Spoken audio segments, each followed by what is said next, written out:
আজি মই আপোনালোকৰ ওচৰত এতিয়া নতুন বেলেগ এটা নোখোৱা খাই নোপোৱা বস্তু এটা বনাই দেখুৱাম। বস্তুটো কি আপোনালোকে খাই পাইছেনে নাই মই নাজানো, মই কিন্তু বস্তুটো একেবাৰে খাই পোৱা নাই। আজি প্ৰথম মই বনায়ো পোৱা নাই, আজি প্ৰথম বনাব লৈছোঁ। বস্তুটো হৈছে কি, মই যোৱাকালি মাহঁতৰ ঘৰত গৈছিলোঁ। ইমান ডাঙৰ মেহেকামুৰি আছে এইফালে। মই ঘৰত মাহঁতৰ ঘৰত গৈছিলোঁ যোৱাকালি যাওঁতে আমাৰ ভণ্টি দুজনীও আহিছিলে, খুৰাৰ ছোৱালী। সিহঁতৰ ঘৰত তামোল গছ এডাল ভাঙি আহিছিলে। ভাঙি পৰি থাকোঁতে তাই ক'লে, বাইদেউ তই বোলে নতুন ৰেচিপি বনাই থাকা, নতুন আনকমন বস্তুবিলাক দি থাকিবি এই তামোল গছৰ। মই ভাবিছিলোঁ কি ধেমালিতে তাই চাগে কৈছে এই তামোল গছডালৰ ফুলবিলাক খাই বাইদেউ লৈ যাচোন কেনেকৈ বনাই তাৰপিছত মই আকৌ ক'লোঁ কি তামোল গছৰ ফুল খাই আৰে মইতো কোনোদিনে শুনা নাই। এনেকৈ তাই ক'লে আৰু বাইদেউ ধুনীয়াকৈ আলু দি কিনে পিঁয়াজ আৰু বিলাহী আদা নহৰু দি কিনে ধুনীয়াকৈ ভাজি খালেও হ'ব। তই ফাৰ্ষ্ট টাইম ট্ৰাই কৰি চাই কেনেকুৱা হয়, বস্তুটো খাই পোৱাৰ পিছত ভাল পালে আকৌ কবি তই বুলি কিনে। সেইকাৰণে মই লৈ আহিলোঁ। লৈ আহি কিনে মই ভাবিলোঁ ফাৰ্ষ্ট টাইম মই ট্ৰাই কৰি চাওঁ, অকল আদা নহৰু আলু এটা দি কিনে ভাজি চাম বুলি ভাবিছোঁ আৰু কেনেকুৱা লাগে। যিহেতু মই নিজেও খাই পোৱা নাই, বেলেগেহে কোৱা কথা, ভাল লাগে বুলি কৈছে। খাই চোৱাৰ পিছতহে গম পাম কেনেকুৱা সোৱাদ, আপোনালোকক ক'ব পাৰিম। যদি আপোনালোকে বস্তুটো তামোলৰ ফুলৰ চব্জিটো খাই পাইছে তেতিয়াহ'লে কেনেকৈ বনাই আপোনালোকে একবাৰ জনাই দিব, আৰু খাই পাইছেনে নাই সেইটো কথাও কৈ দিব। তামোলৰ ফুল বুলি কওঁতে একেবাৰে গুড়া পুৰত হোৱা ফুলটো নহয় আৰু কি কয় অলপ কুমলীয়া এয়া চাওকচোন, অলপ কুমলীয়া একেবাৰে ভিতৰত থাকে এইটো। এনেইতো তামোল গছৰ ফুলটো খাব পৰা নাযায় বিশেষকৈ, তামোল গছৰ ফুলৰ ওপৰত ইমান কেনেকৈ উঠি কিনে পাৰিব, আৰু সেনেকৈ পাৰি খোৱা বস্তুও নহয় এইটো। বতাহত গছডাল ভাঙি পৰাৰ কাৰণেহে ফুলটো কাটি কিনে ল'ব পৰা গৈছে। বেলেগ চব্জি নিচিনা নহয় যে পাৰি আনো বনাই খাওঁ, এনেকুৱা চব্জি নহয়। তামোল গছৰ ফুল খাব লাগিলে বা গছডালকে কাটি বগৰাই দিব লাগিব। এতিয়া ভাঙি গছডাল বতাহত ভাঙি পৰাৰ কাৰণেহে ফুলটো মই এনেকৈ ছিঙি আনিব পাৰিছোঁ। এতিয়া মই আপোনালোকক দেখুৱাম মই কেনেকৈ বনাওঁ, চাই থাকিব। এতিয়া মই এয়া তামোলৰ ফুলখিনি বনোৱাৰ কাৰণে গোটেই বস্তুখিনি যোগাৰ কৰি ল'ম। এতিয়া তামোলৰ ফুলখিনি এইখিনি, আকৌ এয়া বিলাহী লৈছোঁ এটা, আলু লৈছোঁ এটা, আকৌ পিঁয়াজ লৈছোঁ সৰু জোখৰ 3টা লৈছোঁ, আকৌ আদা নহৰু এইপিনে, আকৌ এইফালে আকৌ মই জিৰা 1 চামুচ, তাৰপিছতে এই ইলাইচি দিছোঁ 2টা, আকৌ এই লং 2টা, আকৌ ডালচেনি 2 টুকুৰামান দিছোঁ, আকৌ জালুক কেইটামান দিছোঁ। এনেকৈ ভিজাই থৈ দিছোঁ। অকণমান ঢিলা হোৱাৰ পিছত এইখিনি মই পটাত পিচি ল'ম। এতিয়া তামোলৰ ফুলখিনি মই ধুনীয়াকৈ কাটি ল'ম এনেকৈ।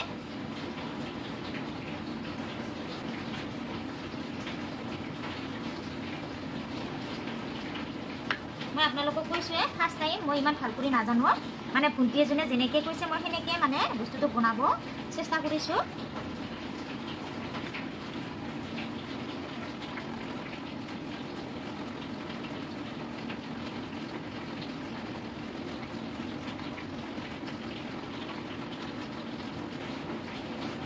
এনেকৈ ধুনীয়াকৈ কাটি ল'লোঁ।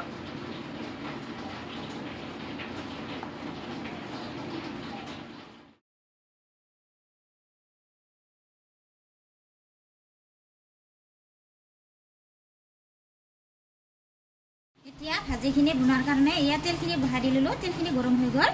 এতিয়া শুকান জলকীয়া এটা দি লৈছোঁ, আকৌ পাঁচফোৰণ অলপমান দিছোঁ। ইয়াতে আকৌ এয়া কাটি লোৱা পিঁয়াজখিনি দি লৈছোঁ।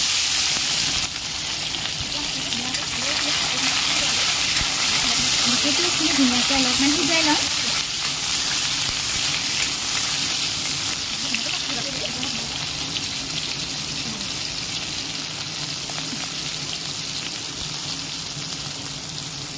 ইয়াতে একেবাৰে হালধিখিনিও দি দিছোঁ।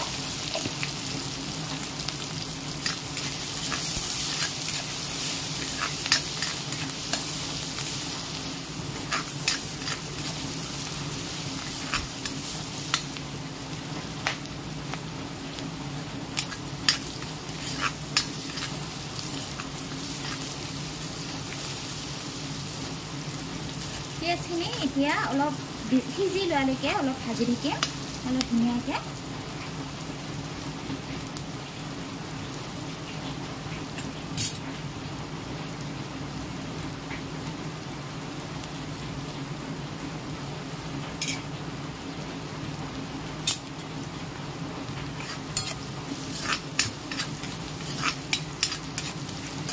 ইয়া পিঁয়াজখিনি সিজি গ'ল এতিয়া ইয়া কাটি থোৱা ইয়া তামোলৰ ফুলখিনি দি দিম একেবাৰে ধুনীয়াকৈ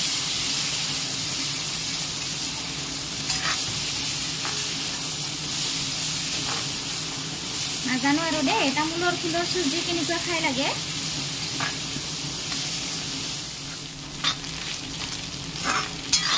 এনেকৈ অলপমান লৰাই লৰাই ভাজি ভাজি ঢাকনিখন মাৰি থৈ দিম অলপমান কম জুইত মানে কম জুইত অলপ লাহে লাহে সিজিব দিম তেতিয়ালৈকে মই এই আদা নহৰুখিনি আৰু জিৰা মছলাখিনি পটাত পিচি ল'ম আদা নহৰুখিনি আৰু এই জিকাই থোৱা মছলাখিনি ধুনীয়াকৈ মই পটাত পিচি ল'ম পটাত পিচি লোৱা মছলাখিনি মানে আঞ্জাত দিলে তাৰ সোৱাদটো অলপ বেলেগ ধৰণৰ হয় অলপ বেছিকৈ মানে গোন্ধটো ভাল লগা হয় এতিয়া এইখিনি জিৰা মছলাখিনি ধুনীয়াকৈ পিচি ল'ম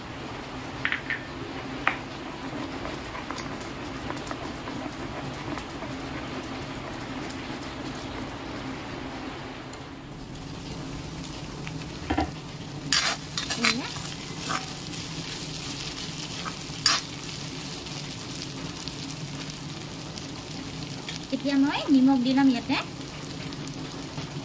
তাৰপিছতে কাটি লোৱা বিলাহীখিনিকো দি ল'ম একেবাৰে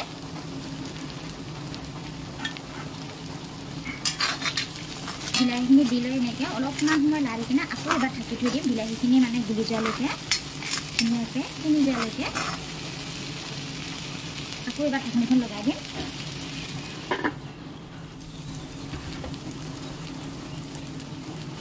এয়া দেখিছেনে কি ধুনীয়া কালাৰ হৈছে এতিয়া মই ইয়াতে পিচি লোৱা আদা নহৰুখিনি দি ল'ম তাৰপিছত আকৌ জিৰা মছলা যে পিচি লৈছিলোঁ সেইখিনিকো অলপমান পানী দি কিনে এনেকৈ দি ল'ম গোটেইখিনিকো এতিয়া ভালদৰে ধুনীয়াকৈ মিক্স কৰি লৰাই লৰাই দিম এনে কিন্তু গোন্ধটো খুব ধুনীয়া হৈছে এতিয়া খাওঁতেহে কেনেকুৱা লাগে খাই চালেহে গম পাম আৰু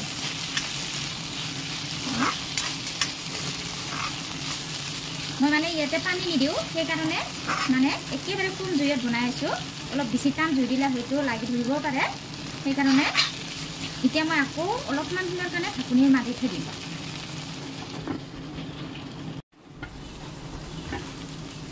এয়া হ'বৰ সময় হ'ল একেবাৰে শেষত হোৱাৰ সময়ত মই নৰসিংহ পাত দুপাতমান দি দিম এয়া নৰসিংহ পাত দিলে মানে ফ্লেভাৰটো ভাল হয় গোন্ধটো ভাল গোন্ধায় তাৰপিছতে আকৌ গৰম মছলা অকণমান দি ল'ম এয়া গৰম মছলা অলপমান এনেই দিছোঁ গোন্ধটো ভালকৈ অহাৰ কাৰণে এতিয়া অলপমান লৰাই দিম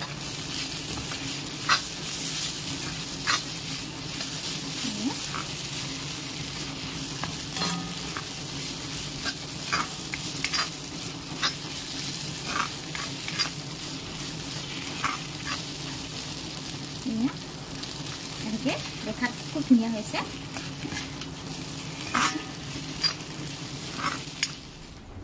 এয়া মোৰ তামোলৰ ফুলৰ চব্জি বনোৱা হৈ গ'ল যদিহে আপোনালোকে মোৰ আজিৰ এই ৰেচিপিটো বনোৱা চাই ভাল পাইছে তেতিয়াহ'লে লাইক কমেণ্ট আৰু ছাবস্ক্ৰাইব কৰি দিব নাপাহৰিব দেই